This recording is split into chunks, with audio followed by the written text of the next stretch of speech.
Thank you very much. It's great to be back with you. Nancy is very kind in her introduction. It's also very dangerous to clap before somebody starts talking. So I don't know if there's going to come a time where you're going to want to retract that. Now, Ryan, the Paulist seminarian who's here for the year, is the tech guy of the house, and he's been so good to help me hook up the computer to the monitor. Unfortunately, we have this tiny little baby cord, so I can't get too far from the computer, and we can't maneuver this very much. So I'm going to be walking around. I hope that's okay, and I'm not too distracting. If I do get in the way of a screen or too close to you or end up in your lap or something, just let me know. But it is great to be with you. Nancy's intuition was correct. When I heard Pope Francis last week mention Dorothy Day and Thomas Merton among 4 American figures held up as models of Christian living, but also of American history, and used the structure to frame his reflections, very powerful reflections to the joint session of Congress, I was beside myself. I was, you can't ask for anything better than that. So I think without further ado, let me just take a little survey. This is not, some of you who've heard me preach before, I do like to ask questions of the congregation. I'll try not to be too test-taking teacher-like tonight, but I'm curious, and so this is not a guilt trip. It's not to make you feel bad you didn't do your homework assignment, but I'm just curious about how many people have read some of or all of the Encyclical, and if you haven't, that's okay. Many of you have, which is good. Okay. Some of you haven't. That's also good. That's okay. Some of you brought it with you. Maybe you thought Pope Francis was going to be here. I can't sign that for you, so that's okay.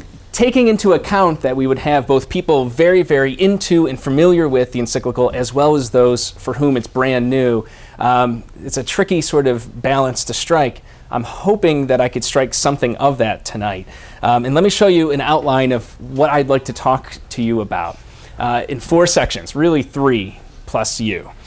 The first is I want to talk about something called models of creation. And so this, even if you are familiar with the text, even if you read it every night before bed, which isn't such a bad idea, because unlike, pardon me if this sounds sacrilegious, but unlike previous papal teachings and documents, all of which are very important, insightful, rich, theologically profound, but oftentimes dreadfully boring, this text, as some of you know, is not. It actually reads really well. It could be a New York Times bestseller. So even if you read it all the time, know it really well, I think this context, this background, trying to situate the Encyclical within the broader Christian view of theology of creation in the various ways that throughout Christian history we've thought as a tradition, as a community about creation and our relationship to it, should still be somewhat new and maybe insightful. Then we'll take a look at the text itself. So those of you for whom this is brand new or somewhat new, or you just want a refresher, hopefully that will give us a little bit of like a buffet, a little smorgasbord of the Encyclical, some of the major themes, some of the key elements. And then finally, I want to talk about and kind of lead us into our discussion by looking at what Pope Francis directs us to at the end of the Encyclical, which is really a call to action in some very concrete ways with some particular caveats, as Christian women and men and as people of goodwill, the whole world as he addresses it. How does he call us to move forward? Now, and then I would like, with the time remaining, to have a discussion. You don't have to say anything. You don't have to ask anything. You don't have to do anything. You don't even have to stay if you don't want. But it's an opportunity to kind of dialogue and see what you're thinking. Let me stop talking for a little bit, that kind of thing.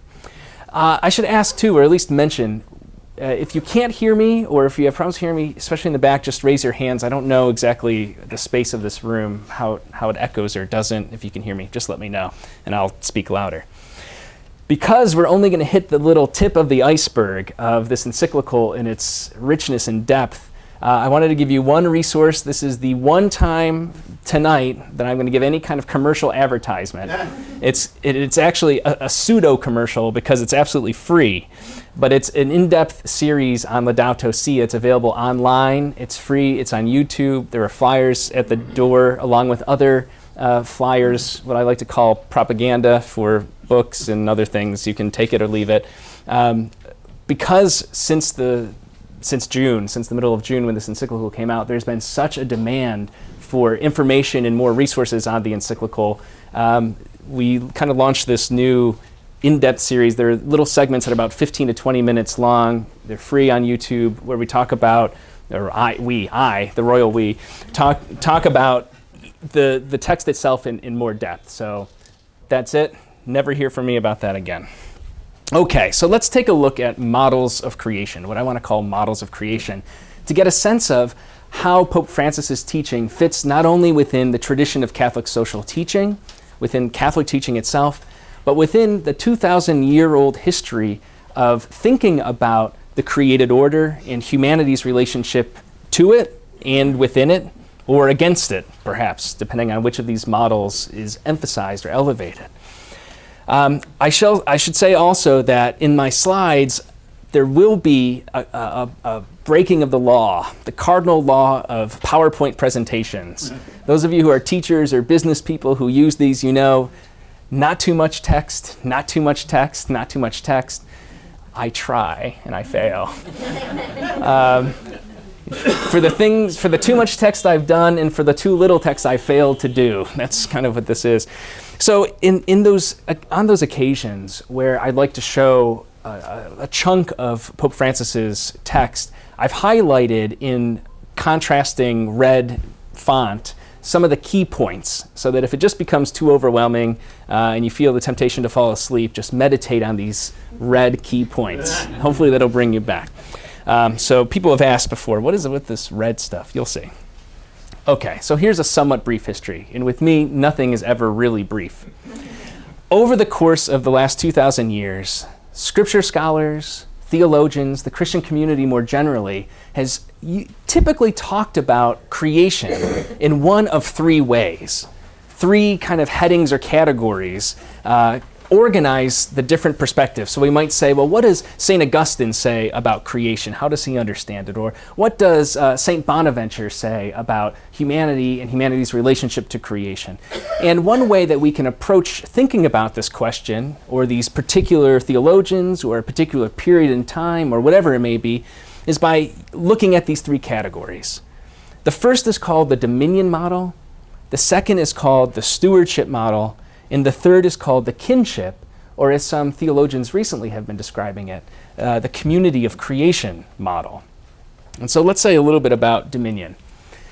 Dominion is a way of thinking about creation and humanity's relationship to creation that takes the first account of Genesis, right? The first creation account in Genesis, Genesis 1.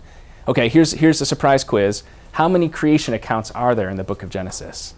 2. All right. I thought everyone's giving me the sign of peace. That's all right, too. All right. Yeah. So 2. And the dominion model focuses on the first, the so-called priestly model, where you have evening came and morning followed. It's the Easter Vigil first reading, right? There's a passage really within 2 verses, verse 26 and 28 of that first chapter, that has 2 words in Hebrew that get taken, I will say, I'll just, spoiler alert, get to the point, out of context. One is this line that's translated often in English as having dominion. So God creates human beings, women and men, and gives human beings dominion over the rest of creation. And then 2 verses later, we get in this continuation of the mandate, the instruction that human beings are to be fruitful, multiply, and subdue creation. That comes in Genesis 1:28. And the way that the dominion model of creation, people who might fall under this heading would interpret Genesis 1, particularly these 2 verses, is by saying that this is a clear sign. It's the holiest sign in sacred scripture that God has given human beings freedom, sovereignty, control, dominion to dominate, to take advantage of, to do whatever we please with the rest of creation. That we can do whatever we want with non-human creation. Now you can see that this has been something that has occurred throughout Christian history. It's a way of thinking that has led to a number of problems. Another way to think about this is that God has created the whole universe, and in particular the earth and all the creatures that aren't human beings on the earth, for our use. That this is like one big city target, and that we don't have to pay for anything. We can just go in and take whatever we want. Don't try that at the actual city target in Fenway. You won't be here for the next talk. And so that exhortation, the kind of mandate that's read into Genesis 1 then is to dominate, to subdue, to take over, to have complete sovereign control over the rest of creation, to see creation as a resource that God has established and given to us for our use as we see fit. Now, you probably realize that there's going to be problems that emerge when you start thinking that way. Things like perhaps mountaintop mining and removal. You can think about drilling in certain places that damage ecosystems. You can think about the pollution of rivers or the deforestation that takes place in our continent and in the global south and elsewhere, and so on and so on and so on. And when those things happen, if we have a mentality that how we understand our role in creation is that God has created this city target for us to do as we please and use these things as resources, so we have a little spill on aisle 5. That's okay. We can do whatever we want with it. God told us to have dominion and to subdue it, to take care of creation, to do as we please with it. So over the years, there have been historians, scientists, theologians, philosophers, ordinary people who have had real problems with this and said, this doesn't seem to make sense. And one of the things that scripture scholars and historians have pointed out is that this understanding, this reading of human sovereignty over non-human creation into Genesis 1, 26 and 28 is actually a projection of a preconceived notion of what it means to be human. And it's not really a true rendering of what sacred scripture tells us. On the one hand, it's a problem because we're isolating these words and then applying meaning to it that may not be there. It doesn't take into consideration or account that other creation narrative, right? Genesis 2. It doesn't take into account the rest of the book of Genesis or any of the wisdom literature or perhaps any of the New Testament, and so on and so on and so on. In fact, it's been some scholars have said that it's actually just a reading into of a Greek philosophical worldview, a way of trying to mix the way that the Greeks envisioned the cosmos, and I'm oversimplifying here for purposes of time, obviously, with the way that Jews and Christians understood creation in Genesis. So Aristotle, right, says that a human being is what? A rational animal, right? And so therefore, when people start looking at what makes human beings different, why do we get to have dominion? Why do we get to subdue creation? What does it mean to be created in the image of God? People say, oh, it's because we have reason and we can think, and our rationality allows us to take control of things like lakes and rivers and squirrels and trees. I don't know, out in the common, maybe you want to kind of subdue the squirrels. I don't know. So that's the dominion model. It's been a problem, continues to be one. It's not how we look at creation anymore as Christians, and I'll say more about that in a little bit. The next approach has been referred to as the stewardship model of creation, and this is what's really in vogue now, right? This is kind of the corrective to the dominion model. If the dominion model said that if we look at Genesis 1, we've been given the right to subdue or to dominate the rest of creation, we have free reign or sovereignty over non-human creation, the stewardship model says, well, wait a minute. Let's take into consideration that other creation narrative in Genesis 2, where there's a garden and we're created from the earth. Remember, we're dust and to dust we shall return, and there's the naming of the animals, and there seems to be a different kind of relationship. And then there's this business where God at one point says to the first humans, to those we call Adam and Eve, he says, you need to be caretakers, you need to be gardeners, you need to till the earth, you have to work by the sweat of your brow, all this kind of stuff. And this approach says, well, wait a minute. Maybe the right way to understand what it means to be a human person and our relationship to creation is one of caretaker, one of steward, one of gardener, one who cultivates and protects this creation and doesn't dominate it in the way that we might have with this other way of thinking. And so the image of God then for the human person, what makes us imago Dei, is no longer a question of being rational or reasonable and this kind of stuff. And by the way, that way of thinking has led to a lot of problems in terms of how humans relate to one another too, right? We can talk about that in the discussion. But the kind of punchline here is that the world, the cosmos, the universe wasn't created just for human use, let alone to be dominated or subdued in some sort of malicious way. but rather it was created and then entrusted to humanity to be cared for. That the other aspects of creation have value in and of themselves, but that we have a special place in this universe, in this world, in God's creation, to tend to it, to care for it, and that we have a mandate for sure, but it's a vocation, a call to take care of this oikos, which is the Greek for household of God.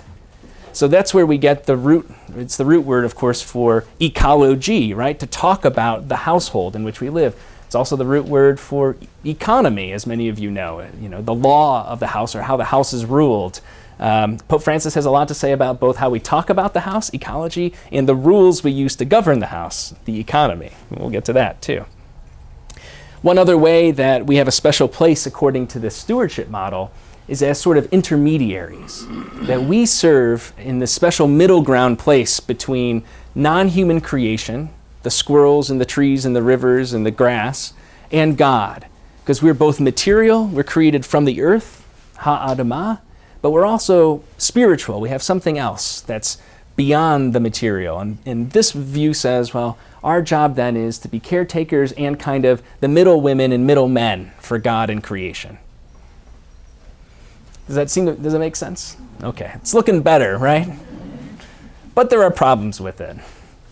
Not everybody agrees with this. People say, this is fine. I can be a gardener. I love to garden. That's great. I'll stick with that. Not everybody is happy about this. It's definitely an improvement over the dominion model, for sure, without a doubt. But there's a little bit of a remnant of this kind of dominion model mentality that carries on. And what it seems to emphasize, not as clearly as in the dominion model, but it's still present, is a disjointed sense of how we are not just intermediaries in part creation and part something else in kind of a dualistic way, but that we are creation, that our very bodies, our very presence in this world is made up of the same elements as the squirrels and the rivers and the grass and the trees. We're not put here from afar. God doesn't drop us in like aliens. I'm sorry to those who love the History Channel. Did the aliens drop us off here or whatever? Yeah. They went from showing all those World War II documentaries to talking about aliens, right? Yeah, so we're not that. And one of the other things that people find difficult about the stewardship model is its emphasis really not on lording over creation with dominion and subduing and domination, but more like landlording over creation. That God has somehow created this oikos, this home, and then given it to us as the managers or the landlords to take care of for the rest of eternity.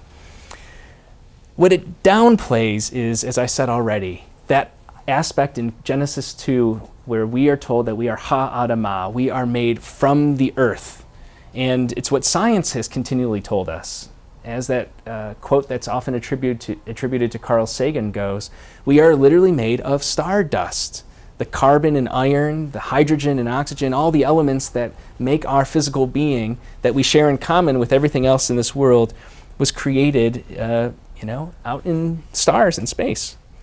And so our distinctiveness is overly emphasized, though emphasized for good purposes when compared to the dominion model. I'll give it that. Then there's this kinship model. So everybody's on board still, right? Okay. Then there's this kinship model. There has always been a small or minority tradition within Christianity that has maintained that the stewardship kind of way of thinking isn't sufficient, but that we need to embrace something a little bit more like a family vision of creation. We have to go back to the sources, both scientifically in this case in our modern age, but also scripturally to recognize what Genesis 2 does tell us, that we are created from the earth and are part of this creation, not something separate or apart from it. And so when we talk about kinship, we're talking literally about our brotherhood or sisterhood with the rest of creation.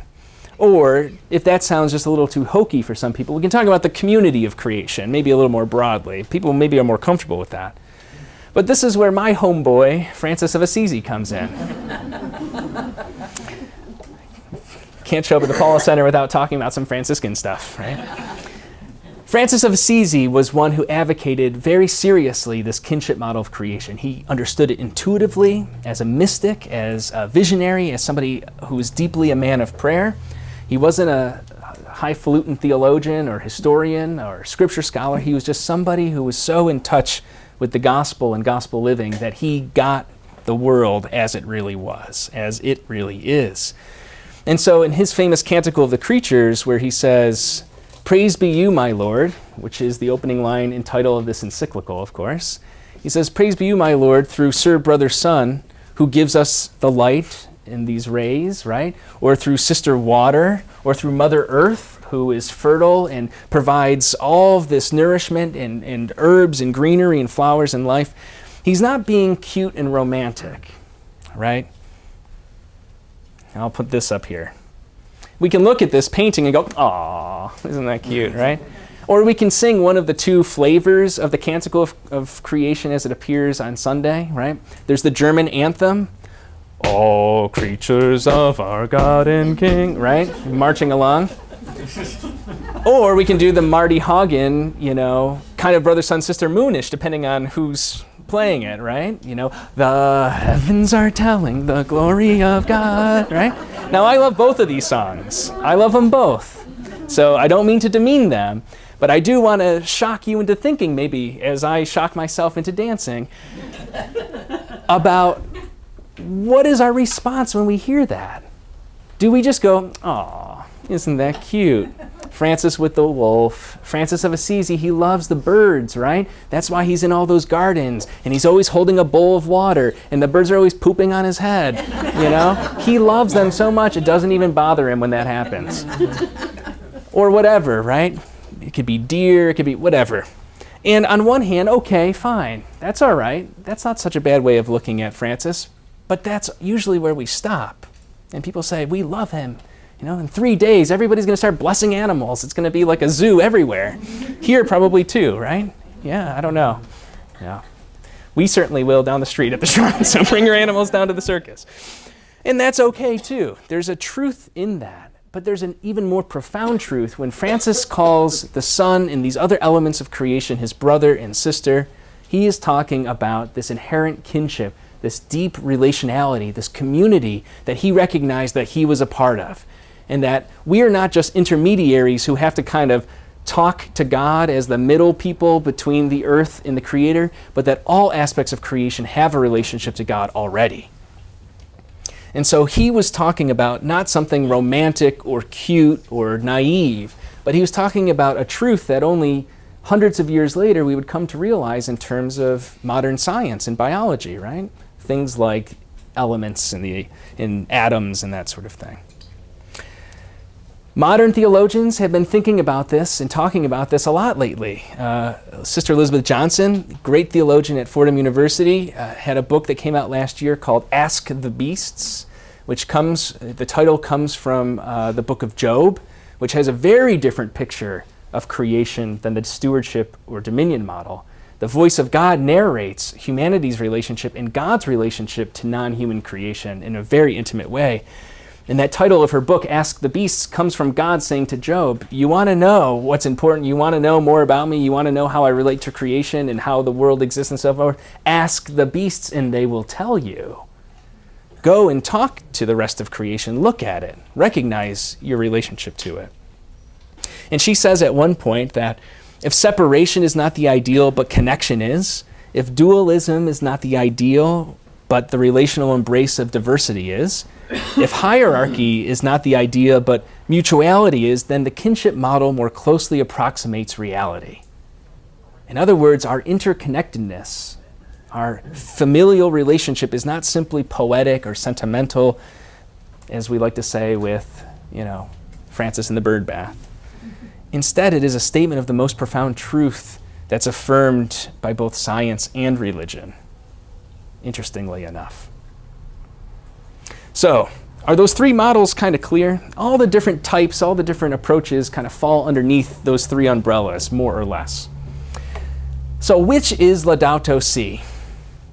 What is Pope Francis's model of creation? It's a trick question. It's kind of in between.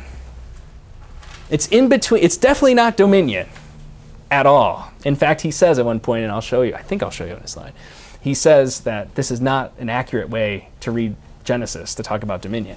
But he does use the language of stewardship and human vocation.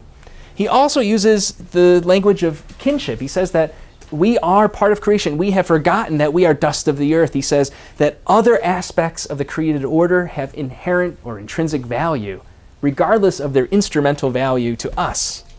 So he kind of has one foot in the stewardship camp, one foot in the kinship camp. And I have a theory about this. I don't know if it's true or not. But my sense is that he doesn't go full Francis on us, to the full kinship, in some part because it's just too hard and too soon and too quick for a lot of people. It's hard enough to think sometimes about, well, you know what, maybe we're not that special, and maybe this world isn't actually our playground. This isn't something God created for us to do what we want with, but rather we have a responsibility to care for it beyond what's good for us, beyond whether this forest is going to be helpful to me now or in 100 years or in 1,000 years, or whether I need to, build another mall out here or whatever it may be, right? It's hard enough to switch gears in that way. That to start saying that, what Scripture says and what people like Francis of Assisi say and what other people have said throughout the centuries, and I can't go into all that right now, I'm giving you the kind of broad strokes version of this, is that you are actually part of this creation, and that's a good thing. You have a distinctive role in creation. You are loved by God, but guess what? So are the squirrels in their own squirrely way. And so is all of the rest of this universe, which is so expansive and so large that we, human beings, still don't know that much about it. To think then that it's all about us, while the church in some ways has kind of caught up with some of modern science, right? We switched from a Earth-centered model of the world, most of us, I think, to a heliocentric vision of the solar system, right? The planets revolve not around Earth, but around the sun. Everybody seems to be on board with that. But we still think the whole rest of the universe revolves around us. It's an anthropocentric vision of the universe. And so my suspicion is that there are probably theologians and scientists and scholars who advised Pope Francis who probably would have encouraged him to go further into the vision that St. Francis and theologians that follow him hold up. But that's too hard for a lot of people to hear right now, especially because what he has to say in the text itself is very challenging in its own right. He didn't want to be dismissed altogether. That's Dan Horan's hypothesis. Since Pope Francis and I only talk to each other every other day. No, I'm just kidding. I've never talked to him. I can't tell you what he actually thinks. Okay, so 3 models of creation. Laudato Si really falls somewhere between stewardship and kinship, a little bit of both. At the end of the day, the language that's used in terms of what we human beings are called to do is always stewardship. We could say it maybe reverts back to stewardship. That if you were to show up to Pope Francis's, wait for his fiat to come around the corner, and he gets out and you say, stewardship or kinship? He's going to say stewardship. He'll probably say, I don't know what you're talking about. No hablo inglés. So, okay. Laudato Si, the text itself. It is not as radical as people had thought it was going to be, or it actually is. By which I mean, it fits within a broader tradition, and Pope Francis in his introduction begins by situating it within this history of Catholic social teaching. He points first and foremost to his audience, and he says, drawing on the wisdom of Pope, now I always confuse this, because I don't know if it's Pope or Saint first. I don't know if I should just say Saint and drop Pope. Then you have the numbers, and there are so many Johns. It's Saint Pope John the 23rd. Just John the 23rd. We call him J23. How's that? Yeah, J23, JP2. John the 23rd's Pacem in Terris is held up as the model by Pope Francis for the audience of this encyclical. It was in Pacem in Terris, and you may know or may recall that in the 60s, this was a time of, it was the Cold War, Vietnam War was unfolding. You had a lot of violence and turmoil. It was the time of violence, especially in the United States, in response to fighting for civil rights and justice and equality. And there was a lot of turmoil, and Pope John the 23rd, St. John the 23rd, John the 23rd, he says that he's writing this encyclical not just for Catholics, not just even for Christians, but for all people of goodwill. Anybody who's on board for doing something good in this world, this is for you. What Pope Francis does is he takes that even a step further. He drops the kind of goodwill stuff, and he says, basically, this is for everybody who shares our common home. You live on this planet, you're here, I'm talking to you. Then he goes on to say that this, what I'm teaching, it just builds on the shoulders of and refers back to and elaborates what my predecessors over the last 50 years have taught. John the 23rd, of course, but then Paul VI had spoken about justice and the environment, especially John Paul II, who in, I believe it was 1993, early 90s, declared Francis of Assisi the patron saint of ecology.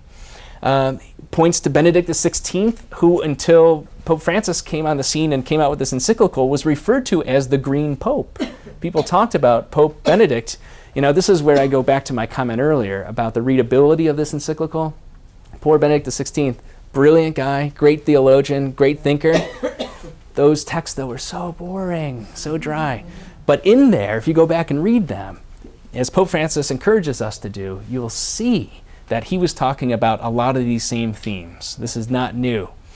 He also does something really neat. He points to the ecumenical patriarch Bartholomew, who's been known as kind of the greenest of the green world leaders in religion, you know, especially in Christianity. You know, and it's significant because there's a sign of ecumenism unfolding here. That Pope Francis is pointing to our Orthodox brothers and sisters and saying, we are not the only ones. This isn't about us. You know, while Benedict XVI and John Paul II and Paul VI and so on have been talking about this, so have our brothers and sisters in the East. This is something we need to learn about from them. It's also something we can contribute from our own perspective. Really cool stuff. So he cites all of these bishops. I want to say something about Rowan Williams. Not a stranger to Boston. He was here last year for a little. Last year? 2 years ago? Last year. This summer. Yeah. Yeah, he keeps coming back. You know, who wouldn't? Especially Boston in the summertime. It's great. I'm sharing this because just last week he wrote an article in Commonweal magazine where he talks about some of the key themes in Laudato Si and stuff that we should pay attention to. And the most repetitive kind of focal point that he includes is the fact that Pope Francis's teaching is in complete continuity with Benedict XVI's. Now, Rowan Williams was the Archbishop of Canterbury at the same time Benedict was Pope, was Bishop of Rome, and so they were very close. They're both theologians, they're both scholars and academics, they're good buddies. So I think it's more, though, than just, hey, don't forget about my friend. He did good things too. He's pointing out exactly what Pope Francis said, that what Laudato Si is affirming is in continuity with what came before. He points to a couple things that I think are worth repeating, just stuff to hold on to. One is that we as human beings are not the source of meaning or value. He holds that up because so often, and this is something Pope Francis is talking about throughout the encyclical, whether it's non-human creation or whether it's other human beings, we so often decide who has value or what has value and what doesn't, who is worth something and who isn't. And what Rowan Williams is pointing to as he talks about Pope Francis's teaching, he says, what Francis gets is that all value and dignity comes from God, and this includes other than human creation as well. That we don't get to decide that. God decides that. He emphasizes what I'll call the Hermeneutic of Solidarity, and I'm going to say more about that in a couple minutes. This idea that all of our decision-making, policy-making, how we should live our lives, should be viewed through the lens of solidarity. Does this law, does my decision, does this purchase, does this spending of my time draw me closer to my sisters and brothers and the rest of creation, or push them farther away, push me farther away? That's the way that we should be approaching decision-making. He says, which sounds like an obvious statement, but you wouldn't know that from some of the early news coverage, right? That this is more than an encyclical on the environment. In fact, Pope Francis himself has said in interviews that he doesn't like talking about Laudato Si as an environmental encyclical. He says it's a social encyclical. It's about the economy, it's about the environment, it's about how we relate to one another, it's about the poor, it's about systems of injustice. It's all of these things. They're all interconnected, they're interrelated. And then again, just he reiterates the same idea that this is a major contribution to Catholic social teaching, and it's something that we should all be paying attention to. I want to say a couple things now about some key themes. Again, this is just, I feel like we're flying down, not on 93, I was going to say on the highway, but I'm like, I don't know if I've ever gone this fast down 93. It's usually pretty bottlenecked. But we're speeding along here. Is everybody with me though? Okay, all right. I don't see anybody passing out or throwing tomatoes yet, so that's good. All right. So let's take a look at some of these things, some of these key themes. To do that, I want to point to something that happened earlier this week. Did anybody go to this lecture? I saw it On the internet? YouTube. Yeah, all right, great. You went to it too, yeah, or saw it, yeah. It was fantastic, especially for the stuff that wasn't in the written script. If you watched the online or there in person, he talked about the behind the scenes, how the sausage is made, how the encyclical was made. So I encourage you to go Google it or go to Boston College's website to watch the video. And he talked about how over the course of 2 years, Cardinal Turkson, who is the president, he's the prefect of the congregation, or the Pontifical Council for Justice and Peace, how he and Pope Francis had been in dialogue about Francis's desire to write an encyclical that involved the environment and creation, and the assembling of advisors from around the world, scientists, theologians, scripture scholars, activists, and so on, to help provide background and context for the writing of this. It's really, really neat. But he highlighted his own kind of key themes that I thought were really good. So this is just, it would be plagiarism if I didn't give him credit for it. I have some other things I want to add too, but I thought these are really good because they're really catchy. And if you're live tweeting or something like this, right here, hashtag Laudato Si. He says, humanity is not separate from the environment in which we live. We are not, and this is where the stewardship thing isn't so clear, because the stewardship model sometimes suggests that we are separate. We are kind of in a special category. But we are part of this environment, part of creation. Now here's something that is sometimes controversial. It surprises me. I was giving a talk to a group of priests a couple weeks ago, and I mentioned the fact that Pope Francis does not spend much time in the encyclical at all. In fact, by much time I mean at all, engaging in what's called the debate about climate change. Because he, like most of the world, and this is where people start sweating, people who are uncomfortable with this idea, most of the world, there isn't a debate. The debate isn't, or there is a debate, I should say. The debate isn't, is there or is there not human-informed, human-contributed climate change? That is a fact. The debate is, what do we do about it? And so Pope Francis takes it for granted. He takes it like, and this is the more conservative estimate, based on one study that you could read about on NASA's website and some European scientific federations' websites. 97% of worldwide climatologists and scientists agree that this is a fact. I don't know about the other 3% or the margin of error. But this is the point that Cardinal Turkson also highlights right away. It's undeniable. It's also catastrophic, and it's worsened by human activities. Pope Francis also says climate change, problems in our environment are not just humanity's fault, but it's mostly our fault. It's certainly a result of our actions.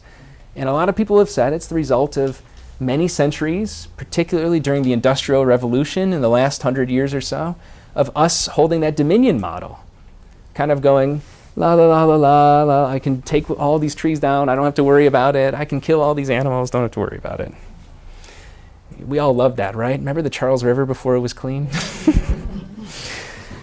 I don't. I just moved here 4 years ago.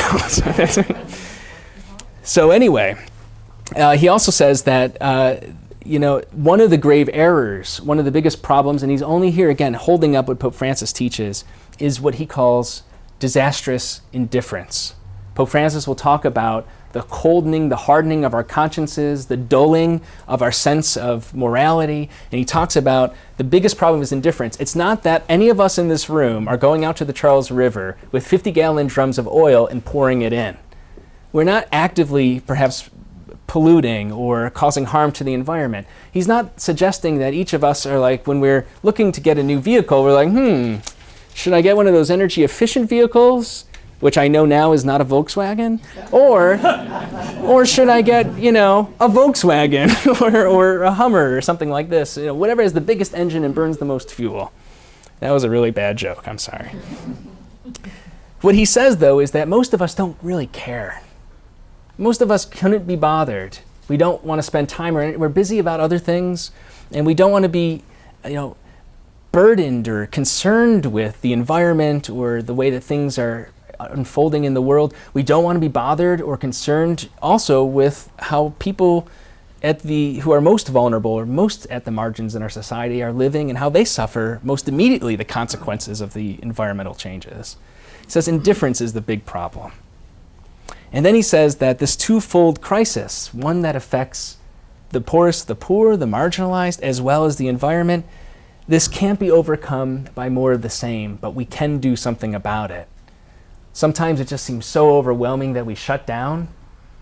Poverty can be that way.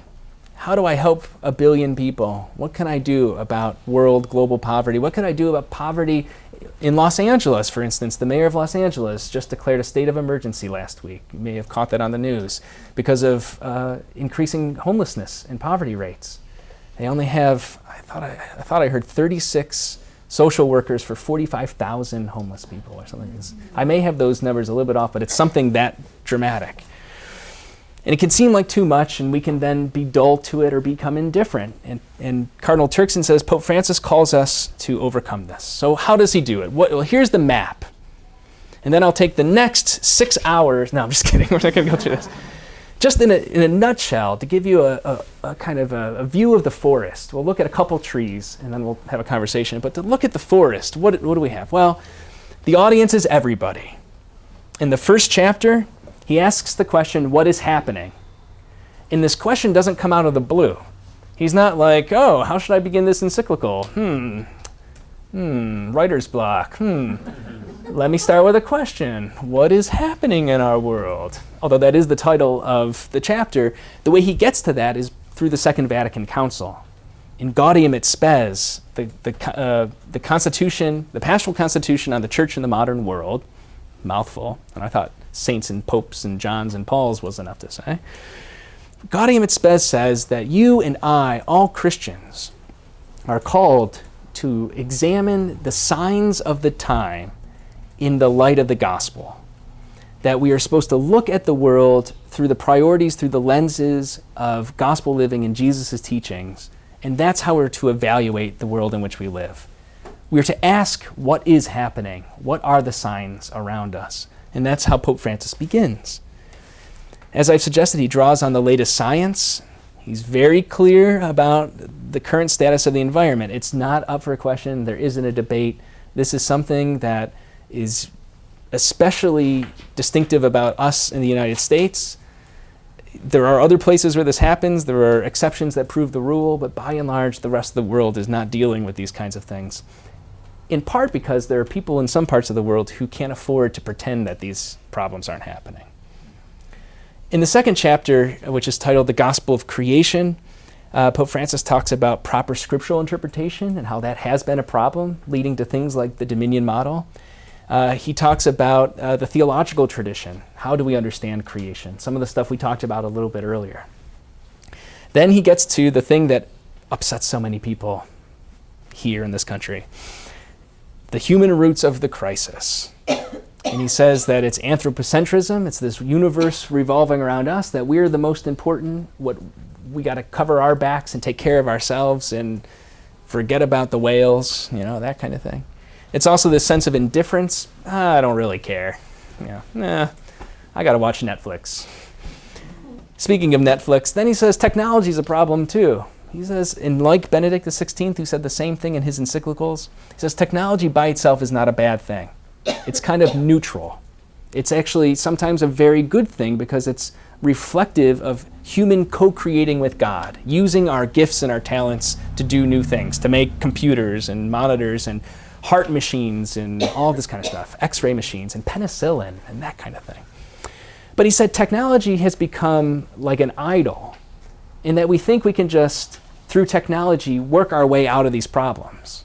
Which reminds me of a scene that a lot of people don't get. Are there people here who, you surely have heard of The Simpsons, the cartoon program on Fox, right? Yeah. Any big Simpsons fans? Are you a fan? Okay, you are? Okay, 2 people, good, all right. Well, there's this great scene where I don't even know what the context is, so how's this for out of context? Homer Simpson falls into a tar pit, and he's sinking in this tar pit, right? And he's there with his kids, and they're like, how are you going to get out of this? And he's sinking, and he's sinking, and he's sinking. He's like, well, it's very easy. I'm going to pull my legs out with my arms, and then his arms are in, and he keeps sinking deeper. He's like, and I'm going to pull my arms out with my face. And he puts his head in, and he's just sinking all the way down to the bottom. Why did I talk about that? Technology. Pope Francis, not referencing The Simpsons at all. There's miss there, big miss. Is that technology is part of the reason we got into this mess. Because it's unbridled, it's uncontrolled, we're unreflexive when it comes to the use of technology. And so that applying more and more of this, putting all of our hopes in this idol of technology, like this is going to solve the problem, rather than changing our hearts and our behaviors and our society, it's like, that's not going to help us. That's what Cardinal Turkson was talking about when he said more of the same isn't going to help. So technology is like that tar pit and that mentality that if I keep doing the same thing, it's going to get me out of there. You're just going to sink to the bottom. Then he talks about what he calls integral ecology. And this is a unifying system. It's this idea that the encyclical is not just about the environment, but about poverty, about the economy, about creation, about all these things coming together. And that he calls for, at this point in the encyclical, intergenerational justice or solidarity, that we are so focused on the now and the immediate, not in a good way, like your spiritual director will tell you, right? Or the homilist here at the Paulist Center will say, like, you really need to be more, don't worry about tomorrow, focus on the now. That's not what he's talking about. He's talking about, I want it right now. I need this right now, the immediacy, the demand. And we don't think about the long-term consequences of much. And we certainly don't think about the generations and the generations and the generations of those who will come after us. What kind of world do we leave them? And then finally, he calls us to action. I'll say a little bit about that. Cry of the earth, cry of the poor. This is the title of my presentation to you today, and they are the 2 kind of pillars of the encyclical. Pope Francis points to St. Francis of Assisi and talks about this common home, which Francis of Assisi understood as a sister, who he called our mother. And he says, and this is a very strong statement, right in the opening of the encyclical, Pope Francis says that this sister of ours, this earth, now cries out to us because of the harm we have inflicted on her by our irresponsible use and abuse of the goods with which God has endowed her. It's a form, this is a strong statement, and I'm sorry, but it's if we talk about creation as our family, it's kind of domestic abuse almost, the way that we treat the earth. So the earth cries out, he says, but do we listen? Why? How have we gotten to this point? Well, it's because, as he says, we've come to see ourselves as the earth's lords and masters, entitled to plunder her at will. Sounds like what kind of model? Dominion, right? Yeah, exactly. And he says, this is why the earth herself, burdened and laid waste, is among the most abandoned and maltreated of our poor. He counts our sister, our mother, this planet Earth, as part of the poorest of the poor. We have forgotten that we ourselves are dust of the earth, which comes from Genesis 2, that our very bodies are made up of her elements, that we breathe her air and we receive life and refreshment from her waters. So the earth is crying out, and we must hear this cry. But so are the poor, he says. He says that climate change is a global problem. It represents one of the principal challenges facing humanity in our day. And do you know who else said that? The United States government. In particular, the national security advisors have done studies that say that the number one threat to national security isn't this or that terrorist group or domestic terrorism or whatever, cyber hacking and so on. The number one security threat is global climate change. Why? Well, Pope Francis knows why. He says its worst impact will probably be felt by developing countries in coming decades. Many of the poor live in areas particularly affected by phenomena relating to warming, and their means of subsistence are largely dependent on natural reserves and ecosystemic services such as agriculture, fishing, and forestry.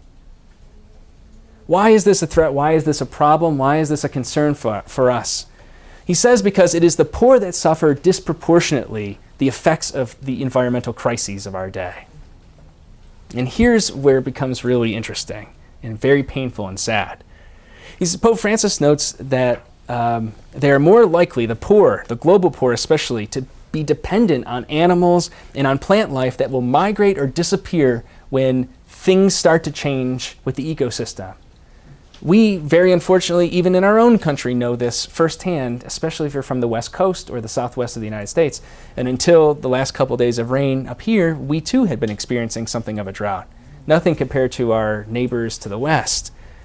But here's a question. Pope Francis says that the poor have no financial resources to respond to these changes in the way that the rich can. So if we think about just on our own soil, the dry, parched soil of California, for instance, when the drought becomes so bad and the Colorado River is completely dried up and there is no more water for the super wealthy to water their lawns with while people go without water in their homes, when the rich who own all these luxury mansions and live in Malibu and Bel Air and this kind of stuff get into their, probably not commercial, let's be honest, private jets and fly out to Boston to live in their second homes in New Hampshire, right? What's going to happen to the poor, the migrant workers, the people who watered the lawns for all those years of these rich people? They can't afford to get on a plane or to relocate or to move to a place where there is water. This happens on a much bigger scale internationally, Pope Francis is saying. He points to what he calls environmental refugees and the danger that arises, the threat that arises to people who have to flee their lands because of climate change, because of pollution, because of the extinction of animals and plants. We see right now how difficult the refugee crisis is in a time of war and political unrest, particularly in places like Syria and Iraq.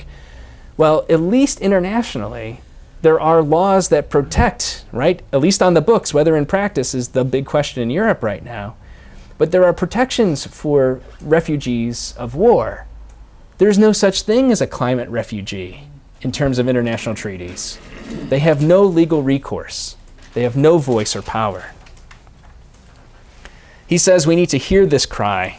We've heard this all before. And it requires us to integrate these two things. They're deeply connected and interrelated. Should sound familiar for those who are familiar with Leonardo Boff. Do people know who he is? Yeah. Brazilian theologian, former Franciscan friar, somebody who was under great scrutiny and suspicion by the leaders of the church, particularly the CDF in Rome, particularly by Joseph Cardinal Ratzinger, who is now Pope Emeritus Benedict. So many titles. The titles are too much. Benedict XVI, who silenced Boff for saying similar things, right? He was raising questions about leadership in the church as well, which probably was very unsettling. But he was also pointing to, as the title of this book from the 1997 suggests, exactly what Pope Francis is saying now, that there is a relationship between the cry of the earth and the cry of the poor.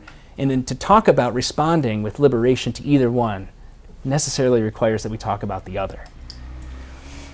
It's just interesting what happens when time goes on. One of the other interesting things that Pope Francis talks about is water. Doesn't sound like an interesting thing, but on this idea, this theme of drought, he makes a bold statement that hasn't been made in other circles, at least so directly, that access to safe, drinkable water is a basic and universal human right. To those of us who live in a developed country where we can turn on our faucets and drink the water safely from the tap, this just sounds like a ridiculous thing.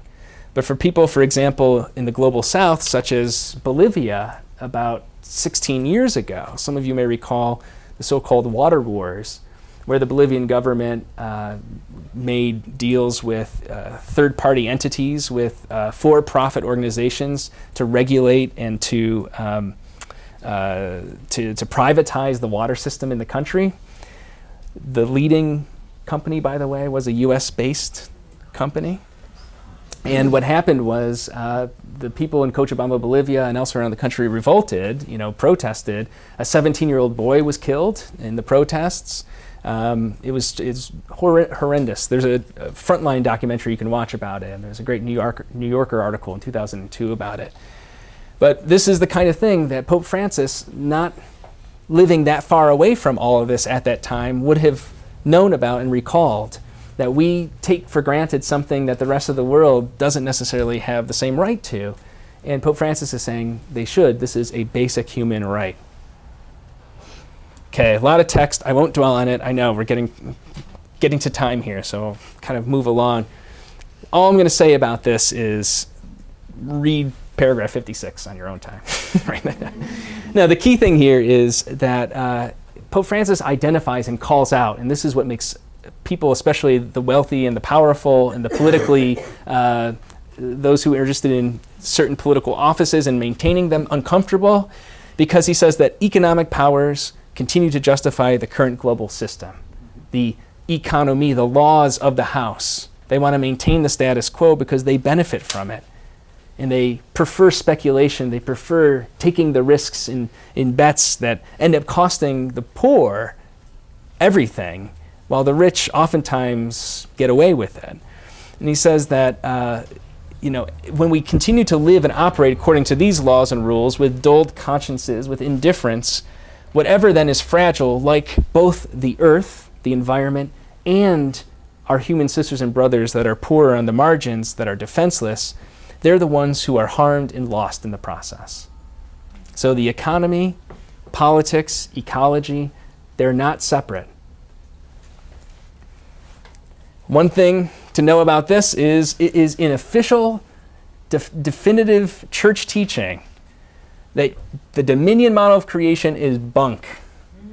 Pope Francis says that reading this, right, Genesis 1:28, 1:26, reading it, suggesting that we have been given dominion over the earth in terms of unbridled exploitation of nature, he says this is not a correct interpretation of the Bible as understood by the church. So it is dead. That's the one thing that's okay to say is extinct, the dominion model of creation. He does talk about, as I said, the stewardship model of creation. These are just little samples of how he talks about it with this kind of language. He says that for human beings, it is our responsibility to care for God's earth. That's what it means to be a human person, because we've been given intelligence, again, the sense of emphasis on reason and rationality. He also says that each human being is an image of God, and as Christians, when we affirm this, it should not make us overlook the fact that other aspects of creation have value too. Not just you and I, not just human beings, but God loves all of the material world. All right. I don't even have to say much about this. I'm just going to flip through it because this is a little self-indulgent. He talks about Francis of Assisi a lot. And here are just 3 examples of how he does that. He says that we need to leave behind naive romanticism. Remember the heavens are telling the glory of God and the cute response to St. Francis. He says we need to hold up, like Francis of Assisi, the intrinsic value of all creation, and that we need to, like Francis of Assisi, hold together this connection between poverty and creation, that these are not separate subjects, but they are interrelated. But as I've already suggested, Laudato Si still falls short of the kinship model. All right, I promise you, these are the last 3 slides. What now? What do we do? What is our mission? Pope Francis says that, first and foremost, we need to act, and our action has to be based in dialogue. It has to be based on a system of dialogue that brings all sorts of voices to the fore, to the table. He says that dialogue itself is needed because it helps us to escape the spiral of self-destruction which currently engulfs us. What kind of dialogue? Dialogue on the environment in the international community. For example, the meeting in Paris that's coming up. We can think back several years to Kyoto in Japan, other international meetings where the U.S. has really lagged behind or has been absent entirely. He says we need to have new national and local policies, right? The economy, how we talk about this house, needs to change. We need transparency in decision making, right? When he goes back to those with the wealth and the influence and the power, they want to maintain the status quo. Well, who are the ones who are kind of promoting this idea that there is actually a debate about climate change? Maybe we need some transparency in that realm and in how we make decisions, how we make our laws. And then he says we need dialogue between politics and economics for human fulfillment. That the decisions that are made in terms of political advancement or economic decisions, they're usually made to serve the self or a small group of people, not for broader human flourishing. And then finally he says, we have to have dialogue between science and religion. What does this look like? Well, it involves first and foremost that hermeneutic of solidarity. Everything that we do, all the policies that we engage in or consider, all the decisions that we make should be viewed through the lens of, does this bring us closer to one another? Is it more just and equitable? Or is it divisive? Is it separating us? Is it causing harm? He says that many things have to change course, but it is human beings, us, who need to change above all. And this is what Turkson was saying, Cardinal Turkson, in terms of, it's not more of the same. Radical change has to take place, but it has to change within us. And that's what he calls this ecological conversion. And finally, individual efforts alone are not sufficient. You are not going to change the whole course of the environment and so on. We got to work together. Our ecological conversion then should lead us to embrace what Pope Francis refers to time and time again throughout the encyclical as an integral ecology, which includes all of humanity, especially those at the margins, and the entirety of creation, this whole family. So this is where we begin. We have a lot farther to go, or further to go in this case. And I thank you for indulging me in a rapid-fire Laudato Si presentation. So thank you.